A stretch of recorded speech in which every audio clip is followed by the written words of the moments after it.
आज का हमारा टॉपिक है डीएनए। तो डीएनए क्या है आपका? Deoxyribo nucleic acid. तो फर्स्ट हम लोग डीएनए के बारे में थोड़ा स्टडी करते हैं। तो फर्स्ट क्वेश्चन, जब भी डीएनए के बारे में हम पढ़ते हैं तो पहला क्वेश्चन जो दिमाग में आता है वो ये है कि डीएनए है क्या। तो सिंपली डीएनए क्या है? एक पॉलीमर है, एक लॉन्गर पॉलीमर चेन है ऑफ न्यूक्लिक एसिड। डीएनए की लेंथ को अगर हमें डिसाइड करना है तो उसकी लेंथ हम बेस पेयर्स के अकॉर्डिंग करते हैं कि कितने बेस पेयर्स हैं। डीएनए की पूरा जो आप स्ट्रक्चर बनाएंगे उसमें जितने बेस पेयर होंगे वही उसकी लेंथ को डिसाइड करेगा। सेकेंड थिंग, जब भी आप डीएनए के स्ट्रक्चर को स्टडी करते हैं तो स्ट्रक्चर में क्या क्या चीज़ें आती हैं तो ये हम देख लेते हैं। तो जब भी डीएनए का स्ट्रक्चर हम स्टडी करेंगे तो डीएनए के स्ट्रक्चर में तीन चीज़ें हम स्टडी करते हैं, तीन कॉम्पोनेंट होते हैं जो कि डीएनए के स्ट्रक्चर में आपको देखने को मिलेंगे। First thing is nucleotide base pair। सबसे पहली चीज जो हमारे पास है वो है न्यूक्लियोटाइड बेस पेयर। सेकेंड चीज क्या है? सेकेंड जो कंपोनेंट है जो आपको स्ट्रक्चर में दिखेगा वो है आपका फॉस्फेट ग्रुप। और जो तीसरी चीज है वो है आपका डीऑक्सी राइबोज शुगर, जो कि आपकी पेंटोज शुगर के अंदर आती है। पेंटोज मतलब जिसमें आपके 5 कार्बन्स होंगे, टोटल मिला के इसमें कितने कार्बन्स प्रेजेंट होंगे? 5 कार्बन्स आपके प्रेजेंट होंगे।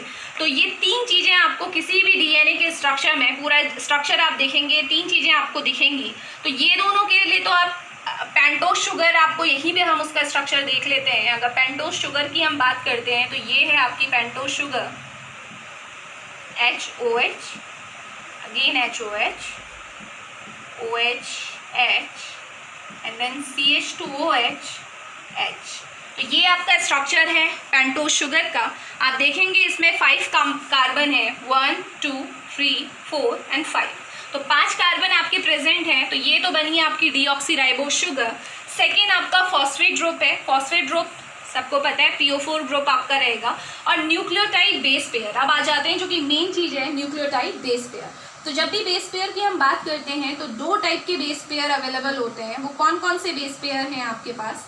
Purine and पायरिमिड। ये 2 बेस पेयर हमारे पास अवेलेबल होते हैं।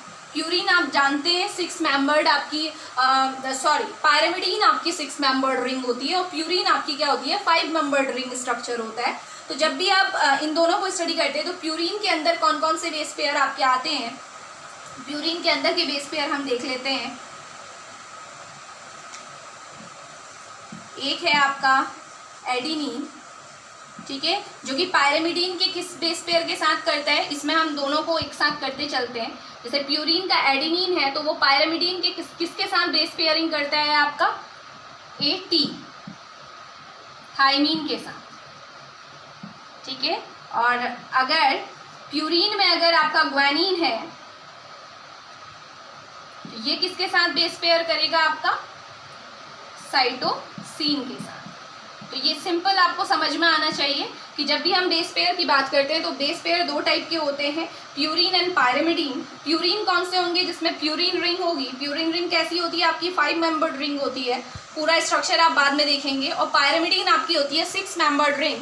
प्यूरीन के अंदर जो बेस पेयर आते हैं वो कौन से हैं? Adenine and guanine. और पायरिमिडीन के अंदर जो बेस पेयर आते हैं वो कौन से हैं? आपके थाइमीन एंड साइटोसिन, ठीक है। अब इसमें एक और आता है आपका पायरिमिडीन के अंदर एक और बेस पेयर आता है जो जिसका नाम है आपका uracil. Third type of base pair is uracil. तो जनरली होता क्या है, डीएनए के स्ट्रक्चर में एडेनिन हमेशा थाइमीन के साथ बेस पेयर करता है, क्लियर है।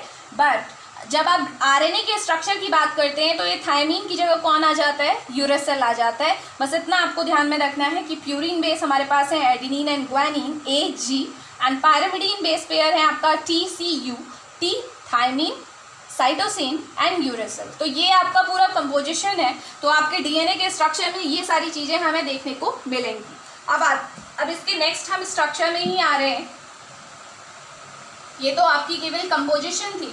अब ये स्ट्रक्चर मैंने इसका पहले से ड्रॉ किया हुआ है ताकि आपको देखने में आसानी हो, ये देखिए अभी हमने क्या बोला था, क्या क्या चीज़ें हैं डीएनए के स्ट्रक्चर को जब हम स्टडी करेंगे तो उसमें क्या क्या चीज़ें हमें देखने को मिलेगी। तो फर्स्ट थिंग जो हम बोल रहे थे वो क्या है, फॉस्फेट ग्रुप। तो ये आपका वो फॉस्फेट ग्रुप है।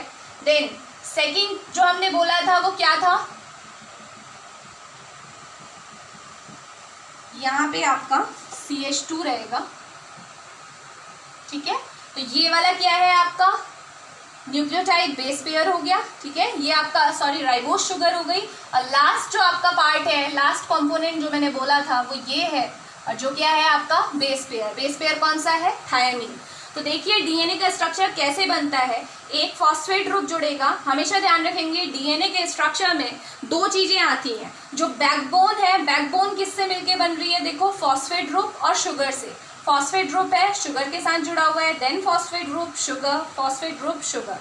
बट जो आपका अंदर की ओर जो अलाइनमेंट है, अगर हम बोले कि इनसाइड आपका क्या चीज़ अवेलेबल है, तो आप देखेंगे बेस पेयर क्या है, इस साइड पे अवेलेबल है। तो ये बेस पेयर आपके मेन पेयरिंग के लिए बेस पेयर है।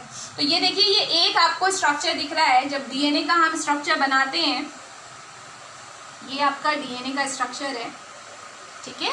डीएनए का स्ट्रक्चर है, तो मैं केवल इसकी एक बोन को मैंने ओपन करके दिखाया है, एक साइड को आपको ओपन करके दिखाया है। ये वाला जो एक हेलिक आपको दिख रहा है, ये मैंने ड्रॉ किया हुआ है, तो ये वही हेलिक है, ठीक है। तो ये हेलिक आपको सीधे सीधे दिख रहा है कि ये कैसे किस किस चीज़ से मिलके बना हुआ है। एक फॉस्फेट ग्रुप है, एक आपकी राइबोस शुगर है, तीसरा आपका क्या है, तो आपका वही फॉस्फेट ग्रुप आएगा, राइबोस शुगर आएगी, फॉस्फेट ग्रुप, राइबोस शुगर। एक एंड पे आगे ये एंड भी होगा। ऑब्वियसली डीएनए की एक अपनी एक लेंथ होती है। अगर मैं एक टिपिकल डीएनए की बात करती हूँ, जो टिपिकल डीएनए माना जाता है, उसमें 200 बेस पेयर्स आपके अवेलेबल होते हैं। तो आप उस हिसाब से देख सकते हैं, ये अभी केवल 3 बेस पेयरिंग की मैंने बनाया हुआ है स्ट्रक्चर, ये 3 बेस पेयरिंग आपको दिख रही है। तो ये एक जो आपका राइबोस शुगर है, उसके साथ किसकी कौन अटैच्ड है, देखो थायमीन अटैच्ड है। इसके सामने यानी कि जो दूसरा बेस पेयरिंग हो रही होगी, उसका क्या टी के साथ क्या जुड़ेगा, ए। ऑब्वियसली मैंने बोला था ना कि क्या होता है आपका एडेनिन के साथ हमेशा कौन जुड़ता है, टी। और जो आपका ग्वानिन है उसके साथ कौन जुड़ता है, सी। तो ए टी है इसके पास, तो दूसरा वाला क्या लेके आएगा, ए लेके आएगा। ऑब्वियसली सेकंड में आ जाइए, जी है, तो जी के साथ क्या चीज अटैच्ड होगी आपकी, सी, है ना। जी के साथ क्या है, सी की बेस पेयरिंग होती है। अगेन यहाँ पे क्या है आपका टी, तो टी के साथ किसकी बेस पेयरिंग होगी, ए। तो हमेशा ध्यान रखेंगे पूरा जब भी डीएनए का स्ट्रक्चर बनता है, अब इसी स्ट्रक्चर में मैं ऐसे दिखा रही हूँ, ये आपको समझ में आना चाहिए किस तरीके से आपका स्ट्रक्चर होता है डीएनए का। तो डीएनए के स्ट्रक्चर में आप देखेंगे दो चीज हमेशा ध्यान रखनी है। जो स्टार्ट होगा, जो डीएनए का पूरा एक, अगर मैं ये इसका एक हेलिक निकाल के दिखा रही हूँ आपको, ये वो हेलिक है, ठीक है। मैंने एक को रिमूव कर दिया है, केवल एक को ओपन किया है। तो ये एक हेलिक, ये आपको जो दिख रहा है वो यही हेलिक है। तो एक हेलिक को आप देखोगे, उसके स्टार्टिंग पॉइंट पे फॉस्फेट ग्रुप रहेगा। हमेशा ध्यान रखेंगे जब भी हेलिक को आप ओपन करके देखते हैं, डीएनए क्योंकि क्या है, डबल हेलिक स्ट्रक्चर है, जो कि राइट हैंडेड फैशन में होता है। राइट हैंडेडली एक ही आपका क्या होता है, एक हेलिक होता है, उसके ऊपर दूसरा लिपटा हुआ होता है ना। तो अगर आप एक को निकालते हैं, ठीक है, एक स्ट्रैंड को आपने देखो अलग किया हुआ है, तो एक स्ट्रैंड का हमेशा स्टार्टिंग पॉइंट क्या होगा, फॉस्फेट ग्रुप, और एंड कहाँ पे होगा, OH, ठीक है। हर किसी हेलिक के स्टार्टिंग में आपको दिखेगा फॉस्फेट ग्रुप, और जहाँ पे हेलिक एंड होगा वहाँ पे आपको दिखेगा OH ग्रुप। आ जाइए इस स्ट्रक्चर में, तो यहाँ देखो स्टार्टिंग क्या है आपकी, स्टार्टिंग में आपको दिख रहा है फॉस्फेट ग्रुप, ठीक है। एंड में देखो क्या है, OH ग्रुप। तो ये हमेशा, और यही चीज़ डिटरमाइन करती है, यही चीज़ आपको बताती है कि 5 डेज एंड कौन सा होगा और 3 प्राइम एंड कौन सा होगा। अगर यहाँ पे देखो 5th पोजीशन में, अगर इसकी नंबरिंग कर लेते हैं, चलो नंबरिंग, कार्बन नंबर 1 2 3 4 एंड 5, यही होती है नंबरिंग। देखो 5th पोजीशन में क्या है, फॉस्फेट ग्रुप है, और स्टार्टिंग पॉइंट क्या है, हमने बोला है स्टार्ट कहाँ से होता है, फॉस्फेट ग्रुप से। तो हमेशा इस एंड को क्या बोलोगे, जहाँ से स्टार्ट हो रहा है, जहाँ पे फॉस्फेट ग्रुप है, उस एंड को क्या बोलोगे, 5 प्राइम एंड, ठीक है। 5 डेज और 5 प्राइम एंड से बोलते हैं। अब देखो जहाँ पे एंड हो रहा है वो क्या है, OH ग्रुप है। नंबरिंग करते हैं, 1 2 3 4 एंड 5। OH ग्रुप देखो कौन सी पोजीशन पे है, 3 पोजीशन में है, तो ये वाले एंड को क्या बोलोगे, जहाँ पे लास्ट में OH ग्रुप टर्मिनेट हो रहा है, ये एंड क्या होगा आपका 3' एंड और 3' एंड। तो ये आपको समझ में आना चाहिए कि 5' और 3' एंड होता क्या है। 5' एंड वो एंड है जहाँ पे आपका क्या है, फ्री फॉस्फेट ग्रुप है, जो कि फ्री फॉस्फेट स्टार्टिंग में जो रहेगा, और 3' एंड कौन सा होगा, जहाँ पे आपका फ्री हाइड्रोक्सिल ग्रुप है। यही दोनों चीजें डिटरमाइन करेगी कौन सा एंड 5' होगा, कौन सा आपका 3' होगा। ठीक हो गया। इसके बाद ये आपका क्या है, नॉर्मल स्ट्रक्चर है कि स्ट्रक्चर में आपकी क्या क्या चीजें प्रेजेंट होती हैं। तो ये जो डबल हेलिक मॉडल था, ये किसने दिया था, ये आपके साइंटिस्ट थे, वॉटसन एंड क्रिक साइंटिस्ट थे, जिन्होंने डीएनए का डबल मॉडल हेलिक्स मॉडल दिया था। और जो साइंटिस्ट जिन्होंने डीएनए को आपका, आप बोल सकते हैं डीएनए का जिन्होंने पता लगाया था, वो कौन थे, फ्रेडरिक मिशर आपके साइंटिस्ट थे, जिन्होंने लगभग 69 के टाइम पे आपका ये पता लगाया था कि एक आपका सेल के अंदर कोई एसिडिक मॉलिक्यूल प्रेजेंट है, और उसने उसे न्यूक्लिन नाम दिया था। ठीक है, तो आप हमेशा ध्यान रखेंगे कि जो डीएनए का जिन्होंने सबसे पहले पता लगाया था, उनका नाम क्या है साइंटिस्ट का, फ्रेडरिक मिशर। और जो आपके साइंटिस्ट जिन्होंने ये बताया था कि डीएनए का जो आपका डबल हेलिकल स्ट्रक्चर है, जो कि राइट हैंडेड फैशन में चलता है, ये पूरा जो स्ट्रक्चर जो बताया था, वो साइंटिस्ट कौन है आपके, वॉटसन एंड क्रिक। तो ये साइंटिस्ट थे जिन्होंने इसके बारे में बताया था। इसके बारे में थोड़ी और, डबल हेलिक मॉडल के बारे में थोड़ी और हम डिस्कशन कर लेते हैं कि ये डबल हेलिक मॉडल, ये आपका वो हेलिक्स आपको दिखाई दे रहा है, तो इस मॉडल को देखो, इसमें उन्होंने क्या बोला था कि जो एक टर्न होता है, ये आप देखिए, ये डीएनए का एक टर्न है, ठीक है, जिसमें एक टर्न पूरा हो रहा है, यहाँ से लेके यहाँ तक, ये पॉइंट है आपका, यहाँ से लेके ये वाले पॉइंट तक। तो इन्होंने क्या बोला था, ये जो एक टर्न होता है उसमें कितने बेस पेयर होते हैं, 10 बेस पेयर्स अवेलेबल होते हैं। जैसे ये आपको दिख रहा है, एक बेस पेयर, दूसरा, तीसरा, ऐसे ही आपके एक पूरे टर्न में कितने बेस पेयर होंगे, 10 बेस पेयर्स अवेलेबल होंगे। नेक्स्ट जो उन्होंने बोला था, अब ऑब्वियसली देखो बेस पेयर हैं, तो इनको हम लोग दिखा सकते हैं बेस पेयरिंग के फॉर्म में। ये देखो, एक आपका स्ट्रक्चर, एक ये आ गया, इसका कॉम्प्लीमेंट्री ये है, ये बेस पेयर्स हैं, ATGC है ना, ये सारे बेस पेयर हैं। तो इसे इसी तरीके से आप बना लेंगे,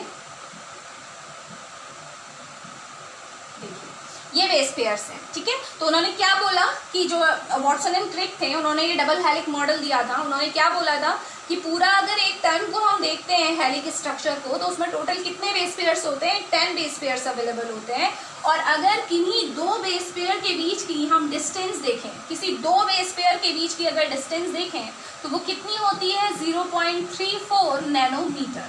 ठीक है, दो बेस पेयर के बीच की जो डिस्टेंस है वो कितनी है, 0.34 nm। और जो ये पूरे आपके ये पूरा एक टर्न जो बोल रहे हैं, यहाँ से लेके यहाँ तक जो पूरा एक टर्न है जिसमें 10 बेस पेयर हैं, उसकी डिस्टेंस कितनी होती है, 3.4 nm। तो ये जो थी फाइंडिंग्स थी वॉटसन एंड क्रिक की। तो उन्होंने क्या क्या चीज़ें पता लगाई थी, उन्होंने ये बोला था कि एक टर्न में 10 बेस पेयर होते हैं, और किन्हीं दो बेस पेयर्स के बीच में आपकी कितनी आपकी डिस्टेंस होती है, 0.34 नैनोमीटर। और पूरा जो ये आपका एक टर्न है उसकी डिस्टेंस कितनी है, 3.4 nm। तो ये वॉटसन एंड क्रिक की कुछ फाइंडिंग थी। इसके बाद ये था वॉटसन एंड क्रिक का मॉडल।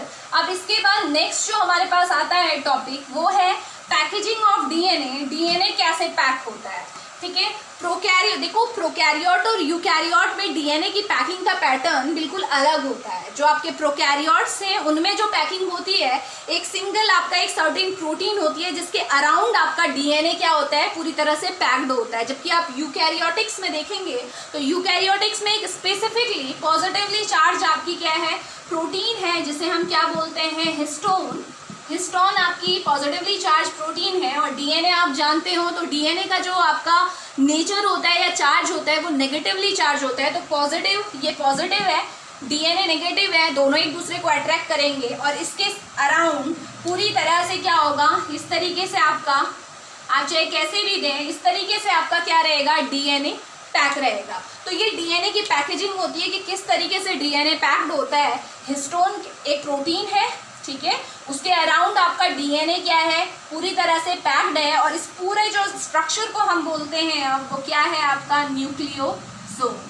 याद रखेंगे, न्यूक्लियोसोम बनाता है। जब हिस्टोन के चारों तरफ आपका डीएनए आ जाता है और एक न्यूक्लियोसोम में वही बात की जो एक स्टैंडर्ड डीएनए होता है उसमें लगभग 200 बेस पेयर आपको देखने को मिलेंगे।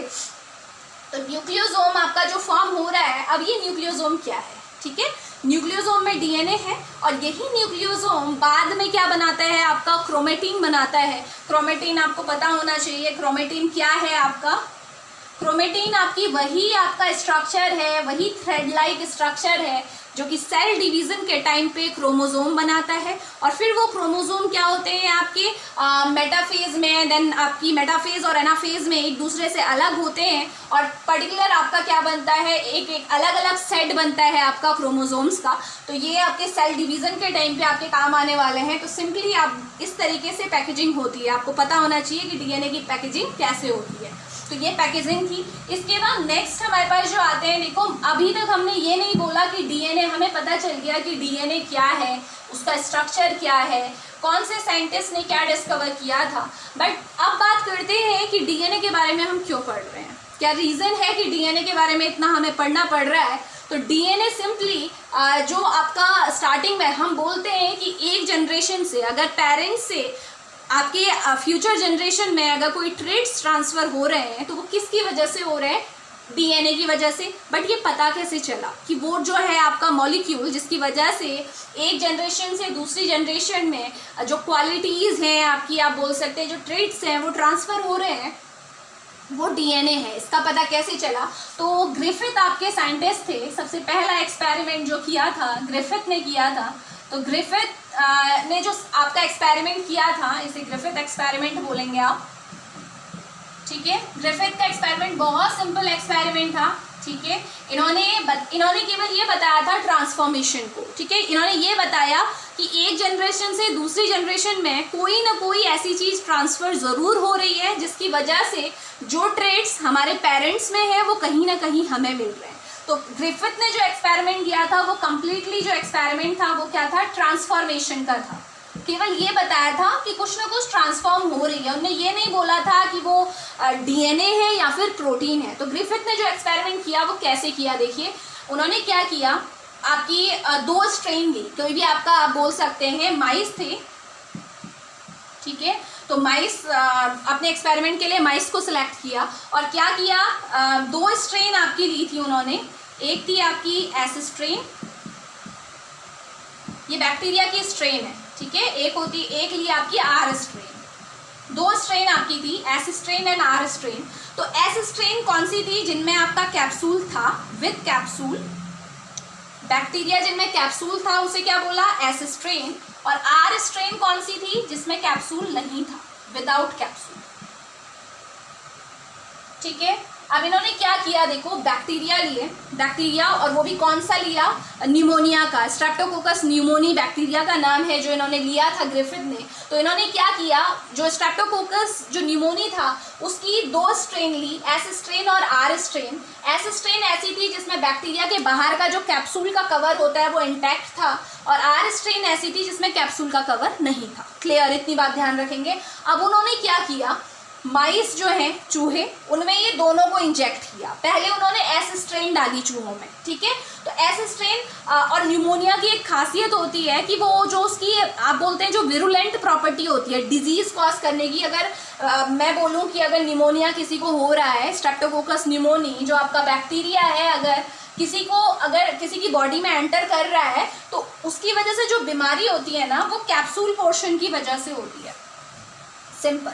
तो क्या होगा, देखो उन्होंने क्या किया, कुछ माइस ऐसे थे जिनको उन्होंने एस स्ट्रेन का इंजेक्शन लगा दिया, ठीक है, मतलब ऐसे बैक्टीरिया को उनकी बॉडी में डाल दिया जिसमें क्या थी, कैप्सूल थी। कुछ ऐसे लिए जिनमें उसने आर स्ट्रेन डाली जिसमें कैप्सूल नहीं थी। कुछ ऐसे थे जिसमें उसने क्या किया, एस स्ट्रेन को हीट किल्ड कर दिया, यानी कि उसको पहले ये स्ट्रेन ली, ये बैक्टीरिया लिए, उनको क्या किया, हीट दी। हीट देने से क्या होता है, आपका जो कैप्सूल होती है आपकी वो क्या हो जाती है, डीजनरेट हो जाती है, डिस्ट्रक्ट हो जाती है। और जो चौथा लिया था उसमें उसने क्या किया था, आर स्ट्रेन और एस स्ट्रेन, जो एस स्ट्रेन जो आपकी क्या थी, हीट फिक्स थी, उसमें आर स्ट्रेन मिला दी, ठीक है। तो 4 केस ऐसे बने थे, तो वो मैं आपको बता देती हूँ कौन कौन से केस थे, बाद में आप कंफ्यूज ना हो। तो देखो पहला केस क्या था जिसमें उसने क्या दिया, एस स्ट्रेन दिया, ठीक है, न्यूमोनी का एस स्ट्रेन दिया, यानी कि ऐसे बैक्टीरिया दिए जिसमें कैप्सूल थी। नेक्स्ट आर स्ट्रेन, ऐसे बैक्टीरिया दिए, ऐसे न्यूमोनी के आपके स्ट्रेप्टोकोकस न्यूमोनी दिया जिसमें आपकी कैप्सूल नहीं थी। Next heat fixed as strain दी, यानी कि एस दी अभी भी कैप्सूल वाली ही दी, विद कैप्सूल वाली दी, लेकिन उसमें हीट दे दी थी, ठीक है, हीट फिक्स कर दिया था। और लास्ट जो दिया वो क्या था, यही हीट फिक्स्ड एस स्ट्रेन, मैंने शॉर्ट में लिखा है heat fixed as strain plus R strain. देखो अब वन बाय वन, अब उसने ऑब्जर्व किया क्या क्या हुआ। देखो एस स्ट्रेन, क्योंकि इसमें कैप्सूल थी और मैं पहले ही बता चुकी हूँ कि कैप्सूल की वजह से ही विरुलेंसी आती है। जो आपका न्यूमोनिया होता है वो बैक्टीरिया के कैप्सूल में ही वो विरुलेंसी फैक्टर होता है। अगर कैप्सूल को आप हटा दोगे तो कभी भी न्यूमोनिया नहीं हो सकता। तो देखो एस स्ट्रेन, क्योंकि इसमें कैप्सूल थी तो क्या हुआ होगा, माइस जो है डाइड, माइस की डेथ हो गई क्योंकि न्यूमोनिया हुआ उन्हें, ठीक है। आर स्ट्रेन, कैप्सूल नहीं थी, क्योंकि कैप्सूल की वजह से बीमारी होती थी, कैप्सूल हट चुकी थी, तो अब क्या होगा, माइस सर्वाइव्ड, माइस ने क्या कर लिया, सर्वाइव कर लिया, क्योंकि कैप्सूल तो थी ही नहीं, कैप्सूल से ही बीमारी होती थी। नेक्स्ट कैप्सूल एस स्ट्रेन थी, यानी कि कैप्सूल थी लेकिन उसे हीट फिक्स कर दिया था, उसे हीट कर दिया था। तो हीट करने की वजह से क्या होता है, आपका जो उसकी विरुलेंसी होती है, यानी कि डिजीज कॉज करने की जो उसकी एबिलिटी होती है, जो कोई भी बीमारी को पैदा करने की जो संभावना होती है, वो क्या हो जाती है, कम हो जाती है, खत्म हो जाती है। तो ऐसे केस में हालांकि एस स्ट्रेन थी जिसमें कैप्सूल थी लेकिन हीट फिक्स थी, तो इसलिए आपके माइस क्या कर गए, सरवाइव कर गए, बच गए, ठीक है। लास्ट में आते हैं, हीट फिक्स एस स्ट्रेन थी और उसके साथ आर स्ट्रेन थी। अब देखो इस केस में क्या हुआ, इस केस में आपके माइस डेड हो गए, डाइड। क्यों हुआ ऐसा, आर स्ट्रेन हमें पता है आर स्ट्रेन की वजह से डिजीज नहीं होती है क्योंकि कैप्सूल नहीं है, जबकि हीट फिक्स एस स्ट्रेन की वजह से भी बीमारी नहीं होती है। देखो दोनों ही केस में माइस बच जा रहे थे, लेकिन ऐसा क्या हुआ दोनों को मिला के कि माइस डेड हो गए। तो क्या हुआ, यहीं से ग्रिफिथ ने पता लगाया, उन्हें ये आइडिया हो गया कि हाँ कुछ ना कुछ ये हीट फिक्स एस स्ट्रेन जो थी, आर स्ट्रेन का तो पता ही था, इससे तो डिजीज होती ही नहीं है, लेकिन एस स्ट्रेन से डिजीज होती थी लेकिन हीट फिक्स करने के बाद नहीं हुई थी। तो वहाँ से इन्हें पता लगा कि कुछ ना कुछ ऐसा ज़रूर हुआ है, हीट फिक्स स्ट्रेन ने, जो ये हीट फिक्स्ड स्ट्रेन थी, इसने आर स्ट्रेन को कुछ ना कुछ ऐसा ट्रांसफ़र ज़रूर किया जिसकी वजह से माइस डेड हुए। समझ रहे हैं इस बात को, आर स्ट्रेन की वजह से नहीं डेड हो रही थी ना, नहीं डेथ हो रही थी, लेकिन हीट फिक्स एस स्ट्रेन की वजह से भी नहीं हो रही थी, लेकिन दोनों को मिलाने से कैसे डेथ हो गई। तो दोनों को मिलाने से जो डेथ हुई वहीं से ये ऑब्जर्वेशन निकल के आई, जो कि ग्रिफिथ का मेन एक्सपेरिमेंट था, कि ये दोनों के बीच में कुछ ना कुछ ऐसा ट्रांसफ़र ज़रूर हुआ है। ये हीट फिक्स एस स्ट्रेन ने आर स्ट्रेन को कुछ ना कुछ ऐसा ज़रूर दिया है जिसकी वजह से माइस डेथ हो गई। तो ये आपके क्या हैं, ये ग्रिफिथ का एक्सपेरिमेंट था जिससे बोला कि ट्रांसफॉर्मेशन का आपका एक्सपेरिमेंट, कि कैसे एक ने दूसरे को कुछ ना कुछ ट्रांसफॉर्म किया है। तो ये जो ट्रांसफॉर्म किया है, अब ये बात आई कि जो ट्रांसफॉर्म किया है वो प्रोटीन है या फिर डीएनए है, क्योंकि जब भी आप क्या करते हैं, किसी भी वायरस का बैक्टीरियोफेज का आप स्ट्रक्चर बनाते हैं, ये आपका बैक्टीरियोफेज है, जब भी आप इसका स्ट्रक्चर बनाते हैं तो आप ये चीज़ देखते हैं कि एक तो इसके अंदर क्या होता है, इस तरीके से जेनेटिक मटेरियल होता है, एक तो ये डीएनए है न्यूक्लियस के अंदर, और दूसरा ये बाहर का जो तुम्हें कवर दिख रहा है, ये पूरा का पूरा क्या है, प्रोटीन कोट है।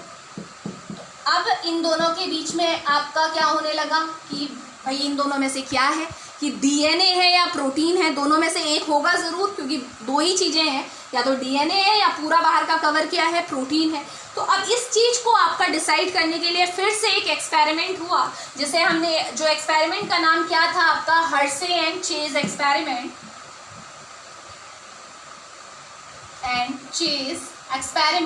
और ये एक्सपेरिमेंट जो था ये था जेनेटिक मटेरियल का पता लगाने के लिए। पहला वाला ट्रांसफॉर्मेशन का पता लगाया, अब इससे हमें एग्जैक्टली पता लग जाएगा कि क्या चीज़ ट्रांसफ़र हुई है, तो ये आप बोलेंगे जेनेटिक मटेरियल ट्रांसफ़र के लिए एक्सपेरिमेंट हुआ था। तो इस एक्सपेरिमेंट के हिसाब से देखो इन्होंने क्या किया, जैसे ये आपका एक बैक्टीरियोफेज है, ये आपका बैक्टीरियोफेज है, ठीक है, अभी हम लोगों ने थोड़ी देर पहले बनाया था, ये है, इसके अंदर आपने बोला ये आपकी प्रोटीन है। तो इन्होंने क्या किया, ये बैक्टीरियोफेज लिया, ठीक है, दो तरीके की सेल्स बनाई, दो बैक्टीरियोफेज लिए, ठीक है, दो कल्चर तैयार किए।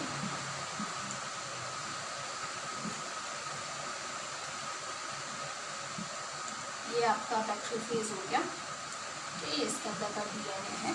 तो क्या किया इन्होंने, देखो एक बैक्टीरियोफेज में तो क्या किया इन्होंने, जो ये प्रोटीन के कोड जो आपको दिख रहा है ना ये बाहर का, इसको क्या किया इन्होंने, रेडियो एक्टिव बना दिया। रेडियो एक्टिव मतलब ऐसी चीज़ जो कभी भी आप किसी सॉल्यूशन में या कहीं भी देखेंगे तो वो एकदम से क्या करेगी, रेडिएशन शो करेगी, जिसकी वजह से वो स्ट्रक्चर आपको अलग से ही क्या है, चमकता हुआ दिखाई देगा। तो इन्होंने क्या किया, एक बैक्टीरियोफेज लिया, उसमें क्या किया, बाहर के जो प्रोटीन कोट है उसे रेडियो एक्टिव बना दिया। तो एस जो आपका रेडियो एक्टिव था सब्सटेंस, एस से क्या किया इन्होंने, इसको रेडियो एक्टिव बनाया। क्लियर होना चाहिए। तो ये रेडियो एक्टिविटी इन्होंने दी, रेडियो एक्टिव, ठीक है। तो इन्होंने इस वाले केस में तो इन्होंने क्या बनाया, प्रोटीन कोड को रेडियो एक्टिव बनाया, और दूसरे वाले बैक्टीरियोफेज में इन्होंने क्या किया, डीएनए को रेडियो एक्टिव बनाया, radio active, DNA radio active बनाया। और किसका यूज़ किया, फॉस्फोरस का यूज़ किया। इसमें सल्फर का यूज़ किया था, प्रोटीन को रेडियो एक्टिव बनाया था, ठीक है, बाहर का जो प्रोटीन कोड है उसे रेडियो एक्टिव बनाया, और इसमें इन्होंने क्या किया, डीएनए को रेडियो एक्टिव बनाया। अब जब इन दोनों को कल्चर कराया, आपने एक ऐसा सूटेबल मीडिया दिया जिसमें इनकी ग्रोथ होती है, तो क्या देखा गया, जब फाइनली बहुत टाइम तक इसका इंक्यूबेशन हुआ, बाद में क्या किया, ग्राइंडिंग की। ग्राइंडिंग मतलब जब इसको पूरे को सेंट्रीफ्यूज कर देते हैं, तो सेंट्रीफ्यूज करने के बाद क्या होता है, कोट अलग हो जाता है, जो बाहर का आपको प्रोटीन दिख रहा है वो अलग हो जाता है, और जो जेनेटिक मटेरियल है वो अलग हो जाता है। तो इसको जब सेंट्रीफ्यूज करते हैं, तो देखो ये टेस्ट ट्यूब है मान लो, ठीक है, ये आपकी टेस्ट ट्यूब है, इसमें सेंट्रीफ्यूज होके आया, तो क्या हुआ, देखो जेनेटिक मटेरियल यानी कि जो ये अंदर की सेल है, ये सेल है, सेल तो नीचे आ जाती हैं, और जो ये वायरल कोट है ना बाहर का, ये इस तरीके से ऊपर आ जाता है। इसे मैं ज़्यादा अभी नहीं दिखा रहे हैं, इसे इस तरीके से आप कर सकते हैं। ये सेल है, सेल है, और ये ऊपर वाला जो आपको दिख रहा है सुपरनेटेंट जिसे बोलते हैं, दिस वन इज कोट, ठीक है। तो दो चीज़ें हैं, देखो ये आपकी सेल है और ये आपकी प्रोटीन है। तो सेल का मतलब मैं बोल सकती हूँ सीधे सीधे डीएनए है। तो इसमें भी देखो नीचे वाला हिस्सा क्या है, डीएनए है, और ऊपर वाला क्या है, आपका प्रोटीन है। तो क्या क्या उन्होंने ऑब्जर्व किया, तो इन्होंने क्या देखा, जब ये एक्सपेरिमेंट पूरा हुआ, एक इन्होंने बैक्टीरियोफेज ऐसा लिया था जिसमें प्रोटीन को रेडियो एक्टिव बनाया था, एक आपका ऐसा लिया था जिसमें डीएनए को रेडियो एक्टिव बनाया था। तो इन्होंने फाइनली क्या देखा कि जो आपकी बैक्टीरियल सेल है, हमें तो मेन तो यही देखना है ना कि बैक्टीरियल सेल के अंदर क्या चीज़ गई। इंपॉर्टेंट बात यही है कि जो बैक्टीरियल सेल है, सेल के अंदर जो डीएनए आपका आएगा, ये सेल बोलेंगे हम, तो सेल के अंदर क्या चीज़ ट्रांसफॉर्म हुई है, हमने ये देखना है। तो इन्होंने पहले वाले केस में क्या देखा कि जो प्रोटीन है, प्रोटीन रेडियो एक्टिव नज़र आ रही है, जो बाहर का कोट है वो रेडियो एक्टिव नज़र आ रहा है, लेकिन सेल में कोई रेडियो एक्टिविटी नहीं आई, ठीक है, सेल में कोई रेडियो एक्टिविटी नहीं है। जबकि दूसरे केस में इन्होंने क्या देखा कि भाई सेल तो रेडियो एक्टिव नज़र आ रही है, यानी कि चमक रही है, लेकिन प्रोटीन कोड वैसे का वैसा ही है।